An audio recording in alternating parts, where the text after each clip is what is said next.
Don't forget to subscribe and leave a comment on this video saying I subscribed. Let's get into it.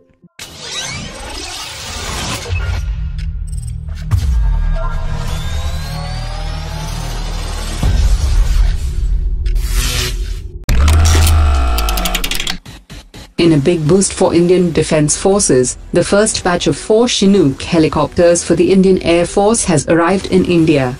The arrival of these helicopters will definitely help in modernizing the helicopter fleet of Indian Air Force, and these helicopters will be inducted into service after completion of flight tests.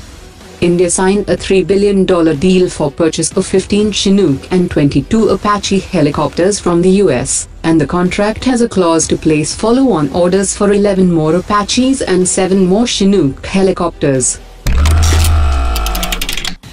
The Tejas MK1A fighter jet will deliver an increase in capability of approximately 25% over the Mk 1 variant, due to its advanced radar system, mid-air refueling capability, pod-mounted jammer, and enhanced missile systems and other improvements. The former director of the Aeronautical Development Agency has said that he is confident that the increased production rate for the Tejas MK1A will be achieved, as structural changes have been kept to a minimum, as compared with Mk 1 in FOC standard. The Tejas has been cleared to carry the R-73 Close Combat System, the IAF Beyond Visual Range System, and the Air Force is planning to integrate the Python 5 and the indigenous Astra Beyond Visual Range System. MBDA has also offered its advanced short-range air-to-air system for the Tejas aircraft, and it would also like to offer the Meteor system for the Tejas platform, if it could be integrated with an Indian radar system. However, the Air Force is satisfied with the performance of the Israeli radar on the Tejas Mk1, as it is able to detect an Su-30 at a range of 60 km, and the new upgraded quartz radome has increased this detection range to 75 km. According to latest reports, Hindustan Shipyard Limited has started work on the diving support vessels project for the Indian Navy, which will boost its submarine support operations. The chairman and managing director of Hindustan Shipyard has said that the construction of the 2 vessels will cost 2,050 crore rupees, and it will deliver the first vessel in 3 years from the date of construction, and the second vessel will be delivered a year later.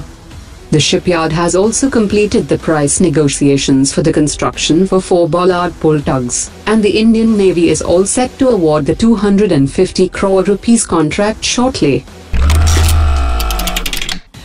The Chief of the Malaysian Air Force has confirmed that the request for information was issued to Hindustan Aeronautics Limited, Pakistan Aeronautical Complex, and Korean Aerospace Industries, for the supply of single-engine fighter jet. The FA-50, JF-17, and the Tejas light combat aircraft are the 3 competitors in the race for the supply of 2 squadrons or 24 aircraft.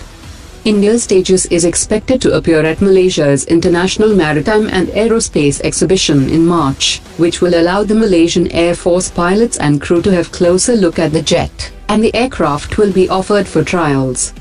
The Tejas and FA-50 are equipped with Israeli avionics and radar systems, and it would probably need to be replaced if selected, as Malaysia has no diplomatic relations with Israel, and in past had replaced Israeli avionics on their Su-30 with Russian equipment.